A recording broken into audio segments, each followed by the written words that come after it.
গিলাসটাকে হাতে নিয়ে থেকে গেছে, কেউ দাঁড়িয়ে আছে তে দাঁড়িয়ে থেকে গেছে, কেউ বসে আছে তে বসে থেকে গেছে। কেননা তারা সবচেয়ে বেশি ভালোবেসেছিলেন নবী সাল্লাল্লাহু আলাইহি সাল্লামকে, বরদাস্ত করতে পারছিলেন না যে আমাদের প্রিয় নবী মুহাম্মদ সাল্লাল্লাহু আলাইহি সাল্লাম দুনিয়া থেকে বিদায় হয়ে গেছেন। অপরদিকে ওমর বিন খাত্তাব রাদিয়াল্লাহু তাআলা আনহু এই কথাকে বিশ্বাস করতে পারছিলেন না। ও গতি মহব্বতের তাড়ে, মহব্বতের বেশি মহব্বতের কারণে বলছেন যে না, নবী সাল্লাল্লাহু আলাইহি সাল্লাম মারা যাননি, যে আমাকে খবর দেবে আমি তার গর্দন উড়িয়ে দিব, শেষ করে দিব। আবু বকর সিদ্দিক রাদিয়াল্লাহু তাআলা আনহু প্রথম খলিফা হলেন।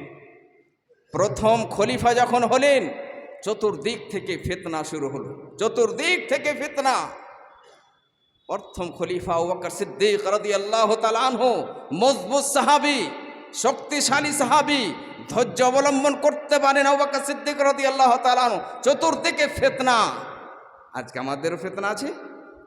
কোনো সময়তে বলে যে মৌলানা পারা যাবে না, এত ফিতনা পারা যায়। এখন স্মরণ করতে হবে আমাদের জন্য আদর্শ আবু বকর সিদ্দিক রাদিয়াল্লাহু তাআলা আনহু। আবু বকর সিদ্দিক রাদিয়াল্লাহু তাআলা চতুর্দিক থেকে, চারদিক থেকে ফিতনা।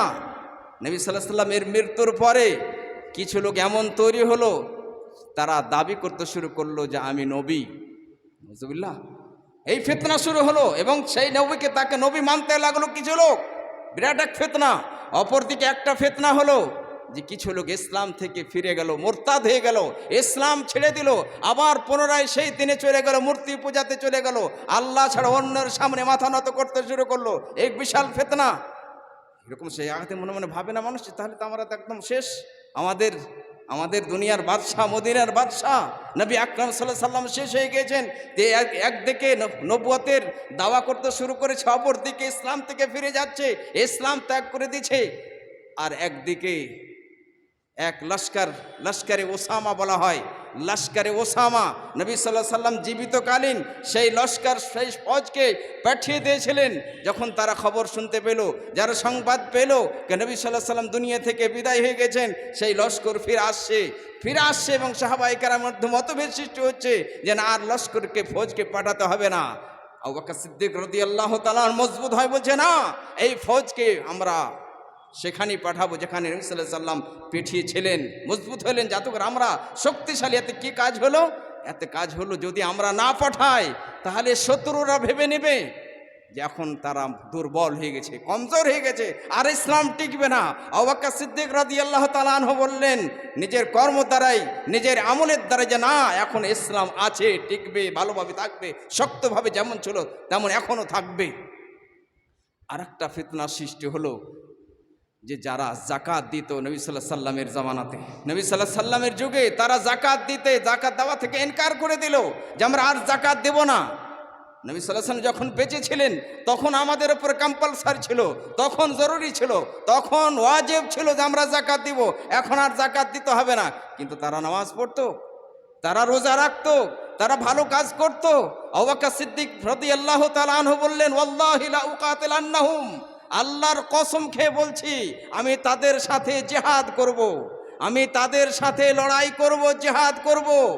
আল্লাহর কসম খেয়ে বলছি ওয়াল্লাহি লাউ মানাউনি ইকালান কানু ইউআদ্দুনাহু ফি আহদিহি সাল্লাল্লাহু আলাইহি সাল্লাম।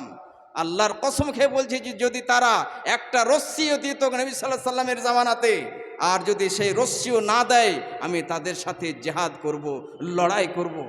উমর বিন খাত্তাব রাদিয়াল্লাহু তাআলা আনহু বলছেন আবু বকর সিদ্দিক তারা লা ইলাহা ইল্লাল্লাহ বলছে, তারা তো লা ইলাহা ইল্লাল্লাহ বলছে, আর তুমি কেমন করে তাদের সাথে লড়াই করবে, কিভাবে তাদের সাথে জিহাদ করবে?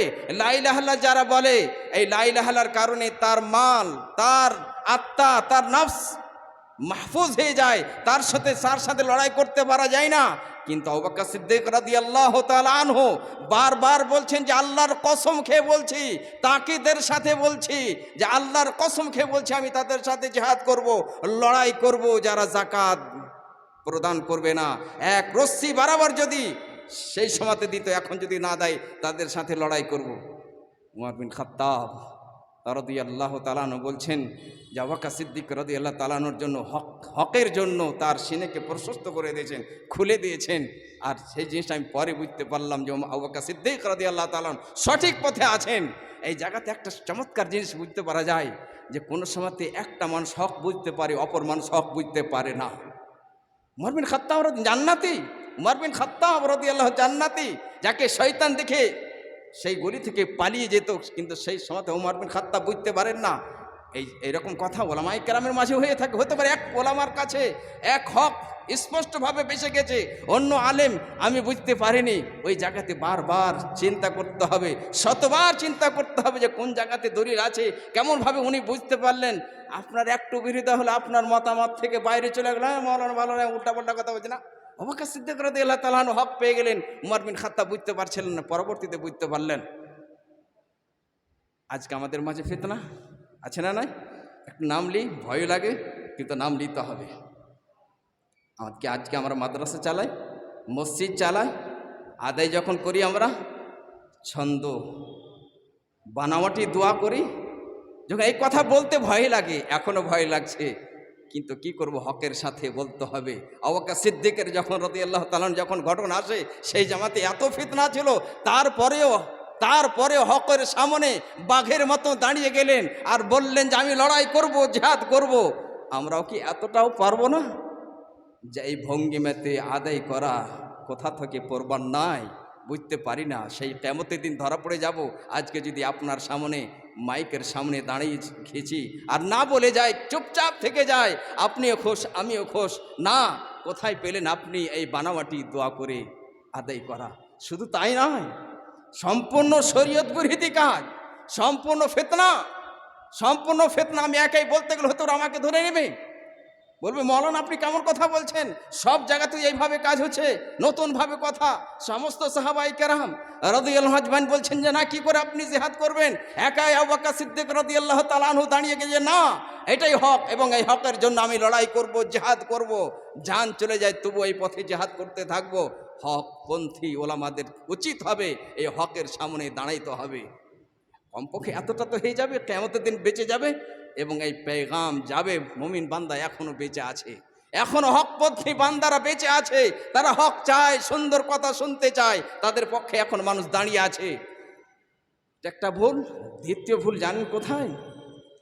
অধিকাংশ যে সমস্ত ওলামারা বানাওয়াটি দোয়া করে আদায় করে বাড়ায়, ক্ষমা করবেন, আজকে ইমানের কারণে, ইমানকে বাঁচাবার কারণে কথাটা বলছি, ওই সমস্ত ওলামায়ের মধ্যে অধিকাংশ, আমি একটা ছোট্ট ছাত্র কিন্তু হক কথা বলতে দেন আমাকে, অধিকাংশ ইলম তাদের কাছে বেশি নাই। বানাওয়াটি দোয়া, গজাল, নাটক আর অন্য কিছু করে তারা করে বেড়ায়। ভালো আলেমদের ইজ্জত কমে যায়। ভালো আলেমদের ইজ্জত কমে যাওয়া মানে হলে ইসলাম ছোট হয়ে যাচ্ছে।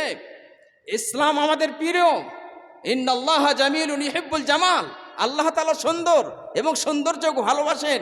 ওলামায়ে কেরাম যারা হকদার অধিকার রাখে তাদেরকে মর্যাদা দেন, তাহলে ইসলাম টিকে থাকবে।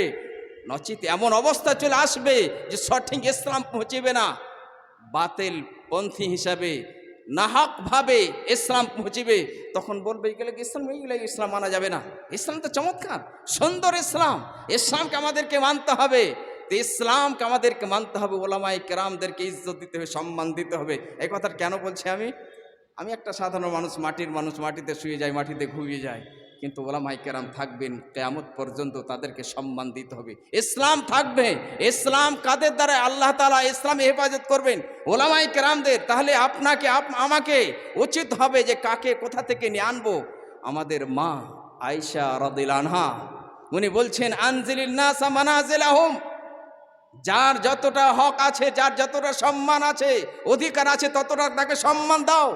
যদি না দেওয়া হয় ওই সমাজে ঝগড়া হবে, ওই সমাজ মিটে যাবে, ওই সমাজ আদর্শ সমাজ হতে পারে না। তাহলে আবু বকর সিদ্দিক রাদিয়াল্লাহু তাআলা আনহুর এই সুন্দর একটা ঘটনার দ্বারাই আমরা বুঝতে পারলাম যে কি চমৎকার, কেমন উনি শক্ত ছিলেন, মজবুত ছিলেন, অটল থাকতেন হকের উপরে। তাহলে হকের উপরে অটল থাকতে হবে।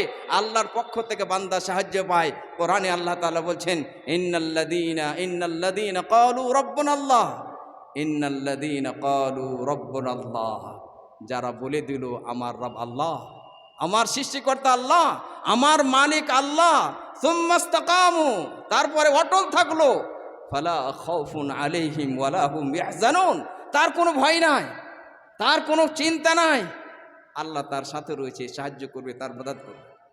মাননীয় মুসলিম সমাজ। আর একটা ঘটনাতে যায়, উমর বিন খাত্তাব রাদিয়াল্লাহু তাআলা, হাদিস সহিহ বুখারীর হাদিস। উমর বিন খাত্তাব রাদিয়াল্লাহু তাআলা আনহু খানা কাবার তওয়াফ করছেন। খানা কাবার তওয়াফ করছেন, হাজির আসওয়াদ কালো পাথর, জান্নাতি পাথর, সেই পাথরকে চুম্বন দিচ্ছেন। আর ওই জায়গাতে বলছেন, হতে পারে কোনো মানুষের যার আকীদা দুর্বল কমজোর, সে ভাববে যে পাথরকে আমি চুম্বন দিচ্ছি। হিন্দুরা বলে থাকে কিছু লোকেরা যে আপনারা তো খানা কাবা থেকে পাথরকে চুমা দেন। উমর বিন খাত্তাব রাদিয়াল্লাহু তাআলা আনহু জবাব সেই জায়গাতে দিয়েছিলেন। ইমান কত মজবুত উমর বিন খাত্তাব রাদিয়াল্লাহু তাআলা আনহু ওই কালো পাথরকে, হাজির আসওয়াদকে চুম্বন দিচ্ছেন, বুসা দিয়ে বলছেন, ইন্নী আ'লামু আন্নাকা হাজার লা তাদুর ওয়া লা তানফা। আমি ভালোভাবে জানি তুমি একটা পাথর, আমি ভালোভাবে জানি তুমি একটা পাথর, তুমি কারোর ক্ষতি করতে পারো না, কারোর উপকার করতে পারো না। ওয়ালাউলা আন্নী রাআইতু রাসূলুল্লাহি সাল্লাল্লাহু আলাইহি সাল্লাম ইউকাব্বিলুকা মা কাব্বালতুকা আবাদা। আমি যদি নবী সাল্লাল্লাহু আলাইহি সাল্লামকে না দেখতাম তোমাকে চুম্বন দিতে, নবী সাল্লাল্লাহু আলাইহি সাল্লামকে চুম্বন দিতে যদি তোমাকে না দেখতাম, আমি কখনো কশ্চিন কালো তোমাকে চুম্বন দিতাম না। নবী সাল্লাল্লাহু আলাইহি সাল্লাম তোমাকে এই পাথর, নবী সাল্লাল্লাহু আলাইহি সাল্লাম চুম্বন দিয়েছেন, তাই বলে আমি তোমাকে চুম্বন দিচ্ছি। তোমার মধ্যে ক্ষতির কোনো শক্তি নাই, উপকারের কোনো শক্তি নাই, এই কারণে আমি চুম্বন দিইনি। নবী সাল্লাল্লাহু আলাইহি সাল্লাম চুম্বন দিয়েছেন, তাই বলে আমি চুম্বন দিচ্ছি। নবী সাল্লাল্লাহু আলাইহি সাল্লাম নিজে তো বলেছেন, আল্লাহ স্বয়ং আল্লাহ তাআলা নবী সাল্লাল্লাহু আলাইহি সাল্লামকে বলছেন, আপনি বলে দেন, কুল্লা আমলিকু নাফসি নাফআন ওয়ালা দাররান ইল্লা মা শা আল্লাহ। হে নবী মুহাম্মদ সাল্লাল্লাহু আলাইহি সাল্লাম, আপনি বলে দেন, কুল্লা আনফাউ লিনাফসি নাফআন ওয়ালা দাররান ইল্লা মা শা আল্লাহ। আমি নিজের উপকার ক্ষতি আমি নিজে করতে পারি না, ইল্লা মা শা আল্লাহ, যেটা আল্লাহ চায়। তাহলে এখান থেকে বোঝা যায় উমর বিন খাত্তাব রাদিয়াল্লাহু তাআলার ঈমান এত মজবুত তাগড়া ছিল। উনি বললেন, যদি শরীয়ত আমার বুঝ না আসে, আমি শরীয়তকে বুঝতে পারি না, কিন্তু নবী সাল্লাল্লাহু আলাইহি সাল্লাম সেই কাজ করেছেন, আমিও করবো, এটা আমার ঈমান। অনেক মানুষ দেখা যায়, মৌলানা পর্দা আমার বুঝে আসে না, এত পর্দা কেন, খালে তো বোন আমি কথা বলবো, এই পর্দাটা আমার বুঝে আসে না। তোমার যদি বুঝ না আসে, উমর বিন খাত্তাবকে আয়না রূপে তাকে তাকাও। সে বলেছিল, এই পাথর আমার বুঝ আসুক চায় না আসুক, তোমাকে নবী সাল্লাল্লাহু আলাইহি সাল্লাম চুম্বন দিয়েছে বলে আমি চুম্বন দেব। এই মেজাজ, এই থিওরি, এই থিঙ্কিং আমাদের মাঝে আসতে হবে যে উমর বিন খাত্তাব রাদিয়াল্লাহু তাআলা কেমন ওনার ঈমান ছিল। সামিনে কেরাম, আর একটা চমৎকার কেসাতে চলে যায়। আব্দুর রহমান বিন আউফ রাদিয়াল্লাহু তাআলা আনহু যোগ্য সাহাবী। ওই 10 জন সাহাবীর মধ্যে একজন ছিলেন যাদেরকে একই বৈঠকে, একই মজলিসে জান্নাতের খোঁজখবরি দেওয়া হয়েছিল। আজকে আমাদের ছেলেরা জানে না, শিখান, মুখস্থ করান। আমাদের জীবনটা কি মাত্র কয়েকটা দিনের, এখন আছে 1 মিনিট পর নাই। যদি সত্যি যেতে হবে, তো কাদের ভালোবাসা নিয়ে যাব? আল্লাহর ভালোবাসা নিয়ে, এবং তার রাসূল মুহাম্মদ সাল্লাল্লাহু আলাইহি সাল্লামের ভালোবাসা নিয়ে, এবং নবী সাল্লাল্লাহু আলাইহি সাল্লামের সঙ্গের সাথী সাহাবা রাদিয়াল্লাহু আজমাইন, তাদের ভালোবাসা নিয়ে। তারা সকলেই জান্নাতি। আব্দুর রহমান বিন আউফ রাদিয়াল্লাহু তাআলা আনহু যোগ্য সাহাবী, জান্নাতি সাহাবী। উনি বলছেন, বদরের যুদ্ধের সময়তে আমি লাইনে দাঁড়িয়ে আছি, কাতারে দাঁড়িয়ে আছি, যুদ্ধের ময়দানে দাঁড়িয়ে আছি। হঠাৎ করে দুটা নবযুবককে দেখছি। আমার একজন ডান দিকে দাঁড়িয়েছে, অপর দিকে বাম দিকে একজন দাঁড়িয়েছে। আমি নিজে ভয় পেয়ে গেছি যে মনে হয় এই দুজন তো আমাদের দলের মধ্যে নয়, শত্রুদের পক্ষ থেকে এসে ভয় খেয়ে গেছি। নবযুবক একদম ডান দিকে একজন, অপর বাম দিকে একজন হঠাৎ করে চলে এসেছে, এবং ডান দিকের ওই নবযুবক কানে কানে আস্তে আস্তে কথা বলছে, যাতে করে দ্বিতীয়জন না শুনতে পায়। আল্লাহু আকবার। যুবক তাকাও। সেই যুবক আব্দুর রহমান বিন আউফ রাদিয়াল্লাহু তাআলা আনহুকে আস্তে আস্তে কানে কানে বলছেন, যাতে করে দ্বিতীয়জন যে বাম দিকে আছে সে শুনতে না পায়। ইয়া আম্মে আরেনি আবা জাহাল, এই চাচা যান, আমাকে আবু জাহালকে দেখান তো কোথায় আছে। আব্দুর রহমান আউফ অবাক হয়ে গেছেন। আব্দুর রহমান আউফ অবাক হয়ে গেছেন যে আবু জাহালকে জিজ্ঞাসা করছো, আরেনি আবা জাহাল, আমাকে আবু জাহাল কোথায় দেখান। আব্দুর রহমান আউফ বলছেন, ওমা তাসনাবি, কি করবে তার সাথে, কি বাবার, কি করবে তুমি? সেই নবযুবক বলছে, আহাদুল্লাহ ইন রাআইতুহু আকতুলুহু ওয়া আমুতু দুনাহু, আল্লাহর কাছে আমি আহাদ করেছি, আল্লাহর কাছে আহাত করেছি, যদি আমি তাকে দেখতে পাই হত্যা করে দিব, শেষ করে দিব। সেই ব্যক্তি আমার নবী মুহাম্মদ সাল্লাল্লাহু আলাইহি সাল্লামকে ব্যথা দেয়, কষ্ট দেয়, দুঃখ পৌঁছায়, আমার বরদাস্তের বাইরে। আমি আল্লাহর কাছে আহাত করেছি, ওয়াদা করেছি, যদি আমি তাকে দেখতে পাই হত্যা করব, না তো নিজে আমি মারা যাব।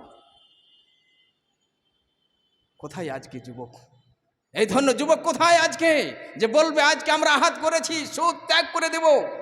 কোথায় আজকে ওই যুবকেরা যারা বলবে আল্লাহর কাছে আহাত করেছি, আর সিগারেট পান করব না, আর বিড়ি পান করব না, আর লটারি খেলবো না, আর ফ্রি ফায়ার, না ফায়ার, কিক ফায়ার, এই সমস্ত খেলা খেলবো না, আমরা কোরআনকে খেলনা বানাবো, আমরা তাওহীদকে খেলনা বানাবো, আমরা আখিরাতের টান দিব।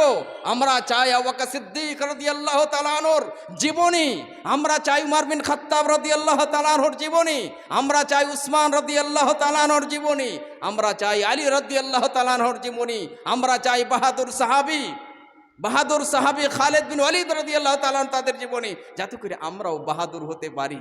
আজকে আমরা দুর্বল হয়ে গেছি, কমজোর হয়ে গেছি। তাওহীদ ছাড়া জীবন দুর্বল হয়ে যায়, কোনোদিন সে বাহাদুর হতে পারে না, বাঘের মতো কোনোদিন হতে পারে না।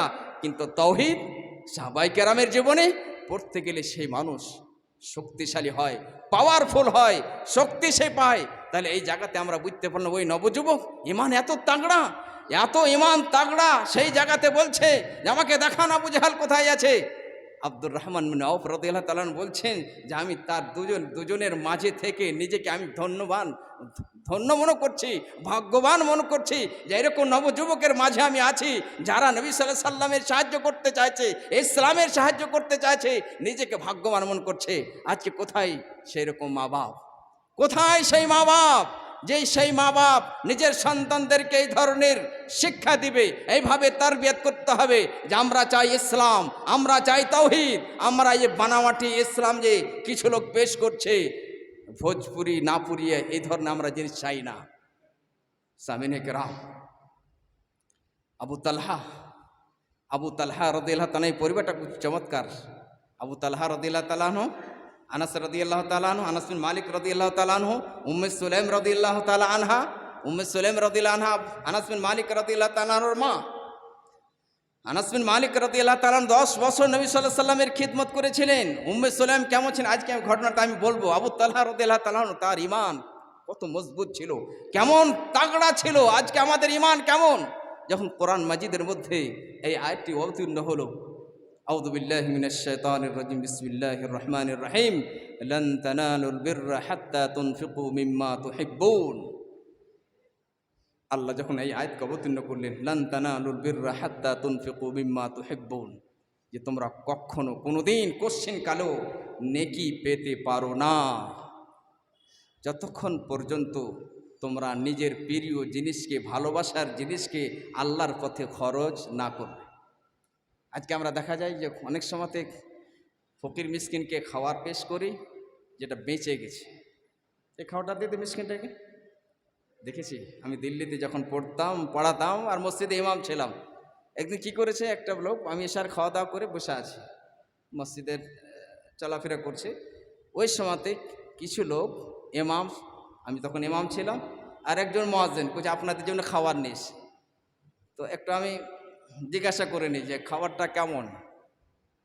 খাবারটা কেমন। তো সত্য কথা বলে দিল যে মৌলানা আমাদের বিয়ে বাড়িতে ছিল, ওয়ালিমা ছিল, খাবারটা বেঁচে গেছে তার জন্য নিয়েছি। আমি বলি খাবো না। অল্প ছোট্ট যদি দুটা কলা হয়, সামান্য একটু খাবার হয়, ভালোবাসার সাথে নিয়ত করে নিয়ে আনবেন খাবারটা, তখন খাবো। এই খাবারটা বেঁচে গেছে তার জন্য আমি তো খাবো না, আমি খেয়ে ফেলেছি, আমার খাওয়া দাওয়া হয়ে গেছে, আপনি অন্য কাউকে দিন। এই যে একটা মেজাজ মানুষের, যে বেঁচে গেছে খাবারটা দিয়ে দাও, এই খাবারটা অত ভালো নয়, এই মিসকিন না। আবু তালহা রাদিয়াল্লাহু তাআলা আনহু আয়াত অবতীর্ণ হয়ে গেছে যে তোমরা অতক্ষণ পর্যন্ত নেকি পেতে পারো না যতক্ষণ পর্যন্ত তোমরা প্রিয় ভালোবাসার জিনিসকে আল্লাহর রাস্তাতে খরচ না করে দেবে। যেমন আয়াত অবতীর্ণ হয়েছে, আবু তালহা রাদিয়াল্লাহু তাআলা মদিনাবাসী, উনি বলছে যে আমি তো মদিনার মধ্যে সবচেয়ে বেশি আমার খেজুরের বাগান, এই খেজুরের বাগানের মধ্যে আমার কাছে সবচেয়ে প্রিয় বাগান হচ্ছে বেরুহা বাগান। বেরুহা বাগান আমার কাছে প্রিয়। ও তার মাথাতে এই কথা বারবার আসছে আর বলছে যে আল্লাহ তো কোরআনে বলছে যে প্রিয় জিনিস, ভালোবাসার জিনিস যতক্ষণ পর্যন্ত আল্লাহর পথে খরচ না করব তা নেকি পেতে পারি না। তা আমার কাছে তো প্রিয় বাইরোহা বাগান। ও অন্তর বসে গেছে, ইমান তাকড়া মজবুত, কোরআন আয়াত অবৈত নিয়ে গেছে, মাথা নত করে দিচ্ছেন, নবী সাল্লাল্লাহু আলাইহি সাল্লামের দরবারে হাজির হয়ে যাচ্ছেন আর বলছেন নবী সাল্লাল্লাহু আলাইহি সাল্লাম আমার কাছে প্রিয় বাগান হচ্ছে বাইরোহা বাগান। নবী সাল্লাল্লাহু আলাইহি সাল্লাম মসজিদ নববীর সামনে ছিল, নবী সাল্লাল্লাহু আলাইহি সাল্লাম সেই বাগানে গিয়ে পানি পান করতেন। যে নবী সাল্লাল্লাহু আলাইহি সাল্লামকে বলে দিলেন, নবী সাল্লাল্লাহু আলাইহি সাল্লাম এই বাগানকে আমি আল্লাহর রাস্তাতে দান করে দিলাম, আপনার যেখানে ইচ্ছা এই বাগানকে আপনি খরচ করে দেন। আল্লাহু আকবার, কি চমৎকার ইমান, কি তাগড়া ইমান আবু তালহা রাদিয়াল্লাহু তাআলা আনহু। আর আজকে আমরা যেটা ছাঁট, যেটা নষ্ট হয়ে যায় সেটা আমরা দান করি, অনেক পার্থক্য না? নবী আকরাম সাল্লাল্লাহু আলাইহি সাল্লাম আবু তালহা রাদিয়াল্লাহু তাআলাকে বলছেন এক কাজ করো, এই মালটাকে তোমার আত্মীয়দের মধ্যে বেটে দাও। আল্লাহু আকবার, এখানে একটা খুব চমৎকার জিনিস দেখা গেল। নবী সাল্লাল্লাহু আলাইহি সাল্লামের কাছে এসে বললেন, নবী সাল্লাল্লাহু আলাইহি সাল্লাম আপনার যেখানে উচিত, যেখানে ভালো হবে এই দানটাকে আপনি খরচ করে দেন, আল্লাহর পথে দান করে দিলাম। তার মানে যেখানে সেখানে দান করা চলবে না, সঠিক জায়গাতে দান করার চেষ্টা করতে হবে। অনেক সময় তো দেখা যায় মসজিদে জালসা হচ্ছে, বারবার কোরআনের মুসহাফ নিয়ে আসছে, দরকার নাই, দরকার আছে কোরআনে তো দরকার আছে, কিন্তু ওই জায়গাতে মসজিদে মনে হয় টাকার দরকার, ওই জায়গাতে সিমেন্টের দরকার, আর কিছু দরকার, তো যেটা দরকার সেটা নিয়ে আসেন। আর একটু বোঝাই, আমাকে খিদে নিয়ে গেছে, আমার রুটি দরকার, সকালে রুটি না নিয়ে এসে অন্য কিছু ফালতু জিনিস যেটা আমি পছন্দ করি না, তা আমি তো মন ভরা, আমি তো দোয়া দিতে পারবো না, দোয়া বের হবে না। তাহলে লক্ষ্য রাখতে হবে যে কোনটা জিনিসের দরকার। তো নবী সাল্লাল্লাহু আলাইহি সাল্লামকে বললেন, নবী সাল্লাল্লাহু আলাইহি সাল্লাম যেখানে সুন্দর হবে, সুটেবল হবে ওই জায়গাতে এই মালটাকে খরচ করে দেন। নবী সাল্লাল্লাহু আলাইহি সাল্লাম বললেন এক কাজ করো, তুমি তোমার আত্মীয়দের মাঝে সেটাকে বেটে দাও, আকারিব রিশতেদারের মাঝে তুমি বেটে দাও। এখানে দ্বিতীয় জিনিস আমরা বুঝতে পারলাম, এই রিশতেদার আত্মীয় স্বজনের বড় দায়িত্ব, তাদের সাথে সিলা রাহমি বড় নেকির কাজ, বড় নেকির কাজ বললেন তাদের মাঝে বেটে দাও।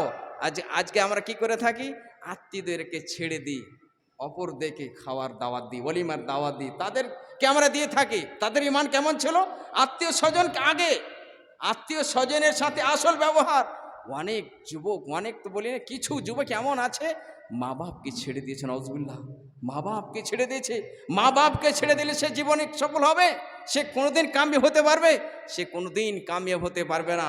তাহলে আমরা কোনোদিন কামিয়াব হতে পারবো না,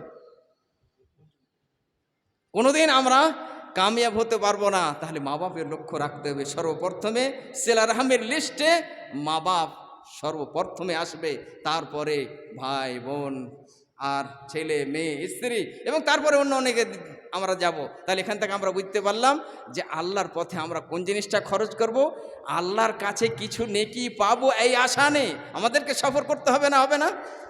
বড় একটা সফর আছে, আমরা সফর করছি দিল্লির, কলিকাতা, সৌদি আরবের। আমাদেরকে এই দুনিয়া থেকে অন্য দুনিয়া সফর করতে হবে। ও দুনিয়ার জন্য কিছু দান খায়রাত করে দান, কিছু টাকা জমা রাখেন। যেমন আবু তালহা রাদিয়াল্লাহু তাআলা আনহু বাইরুহা বাগানকে জমা করে দিলেন, যে ওই রাস্তাতে এই বাইরুহা বাগানের আমার জন্য কাজে আসবে, এবং আল্লাহকে সন্তুষ্ট করার জন্য, আল্লাহকে রাজি করার জন্য এটা আমাদেরকে করে থাকতে হবে। মাননীয় মুসলিম সমাজ, আর একটা ঘটনা, আবু তালহা রাদিয়াল্লাহু তাআলা আনহা স্ত্রী উম্মে সুলাইম রাদিয়াল্লাহু আনহা, উম্মে সুলাইম রাদিয়াল্লাহু তাআলা আনহা ধৈর্যশীলা ছিলেন, মুজাহিদা ছিলেন। আজকে আমরা নিজের ছেলে মেয়েদের সামনে এই কিস্সাগুলো বর্ণনা করতে পারি না। আমরা যদি আমাদের মেয়েদের সামনে, আমাদের বেটিদের সামনে, মা খালাদের সামনে উম্মে সুলাইম রাদিয়াল্লাহু আনহার কিস্সাকে বর্ণনা করি, আমাদের ঈমান তাগড়া হয়ে যাবে। সে তারা নিজের হেফাজত নিজে করতে পারবে। উনি ধৈর্যশীলা ছিলেন, সাবেরা ছিলেন, মুজাহিদা ছিলেন, যুদ্ধের ময়দানে জিহাদ করতেন। একদিনকার ঘটনা, ওনার সন্তান অসুস্থ আছে, শরীর ভালো নাই, ব্যথা পাচ্ছে, কষ্ট পাচ্ছে। আবু তালহা রাদিয়াল্লাহু তাআলা আনহু বাড়ি থেকে বেরিয়ে চলে গেলেন। বাড়ি থেকে বেরিয়ে চলে গেলেন, এই মুহূর্তে ওই সন্তান মারা যায়। এই মুহূর্তে সন্তান মারা যায়। সন্তান যখন মারা যায়, উম্মে সুলাইম রাদিয়াল্লাহু আনহা সেই সন্তানকে নিজ হস্তে, নিজ হাতে গোসল দিলেন, কাফন পরালেন, গোসল দিয়ে কাফন পরিয়ে ঘরের এক কর্নারে রেখে দিচ্ছেন। দেখেন, এই কিস্সাটা শোনাবেন নিজের ছেলেদেরকে। উম্মে সুলাইম রাদিয়াল্লাহু তাআলা, আজকে যদি আমি হতাম, এই কিস্সাটা না জানতাম, মনে হয় পারতাম না। কিন্তু এই কেসা শোনার পরে এখন পারবো। এবং উনি যখন মহিলা হয়ে ধৈর্যশীলা, উনি সবর করতে পারেন, আল্লাহর ফয়সালাতে রাজি হতে পারেন, আমি কেন পারবো না? আল্লাহর একটা ফয়সালা আমি মেনে নিয়েছি। উনি উম্মে সুলাইম রাদিয়াল্লাহু আনহা নিজের সন্তানকে নিজ মায়ের ভালোবাসা কত বেশি হয় এক মাই বুঝতে পারে, এবং বাবাও কিছুটা অনুভব করতে পারে। আমার সন্তান একটু মনে মনে ভাবেন তো যে আপনার সন্তান মারা গেছে, আমার সন্তান মারা গেছে, তখন মনে হয় যে নিজেকে কন্ট্রোল করতে পারি না, নিজেকে আর থামতে পারি না। উম্মে সুলাইম রাদিয়াল্লাহু তাআলা আনহা সেই সন্তানকে গোসল দিচ্ছেন, কাফন পরাচ্ছেন। শুধু তাই নয়, গোসল দিয়ে কাফন পরিয়ে এক কর্নারে, ঘরের কর্নারে রেখে দিচ্ছেন। স্বামী বাইরে থেকে এসে জিজ্ঞাসা করছেন, আবু তালহা রাদিয়াল্লাহু তাআলা আনহু, আমার সন্তান কেমন আছে? কি চমৎকার উত্তর! হুয়া আসকানু মিম্মা কান, হুয়া আসকানু মিম্মা কান। আগেকার থেকে অনেক ভালো আছে। আসলে এটা মিথ্যা কথা নয়। অসুস্থ ছিল, কষ্ট পাচ্ছিল, দেখতে পাচ্ছিলেন কষ্ট, এখন শান্ত হয়ে গেছে এবং আল্লাহর কাছে সুন্দর ধারণা রাখছেন যে আমার সন্তান আল্লাহর কাছে এখন ভালো হবে, জান্নাতে যাবে আমার সন্তান। সুন্দর ধারণা রেখে বলছেন হুয়া আসকান মিম্মা কান, আগেকার থেকে আমার সন্তান ভালো আছে। স্বামী ভাবলেন সত্যি আমার সন্তান ভালো আছে, সত্যি ভালো আছে। স্বামীর সামনে খাবার পেশ করলেন, রাত্রের খাবার পেশ করলেন, এবং স্বামী স্ত্রীর সাথে যে একটা সম্পর্ক থাকে, একটা তাল্লুক থাকে, যে এক স্বামী স্ত্রীর সাথে যে কাজগুলো হয় সব কিছু হলো রাত্রে। তারপরে উম্মে সুলাইম রাদিয়াল্লাহু তাআলা আনহা এই খাওয়া দাওয়া, স্বামীর সাথে মিলামেশা থেকে, মিলন থেকে, সঙ্গম থেকে যখন ফারেগ হলেন, তখন বলছেন ওয়ারে সাবিয়া, আপনার সন্তান মারা গেছে, দফন করে দেন। কোথায় আজকে আমাদের বোন, কোথায় আজকে আমাদের মা খালার এরকম মজবুত হবে, শক্তিশালী হবে, ধৈর্যশীলা হবে, মুজাহিদা হবে, যে স্বামীর লক্ষ্য রাখবে।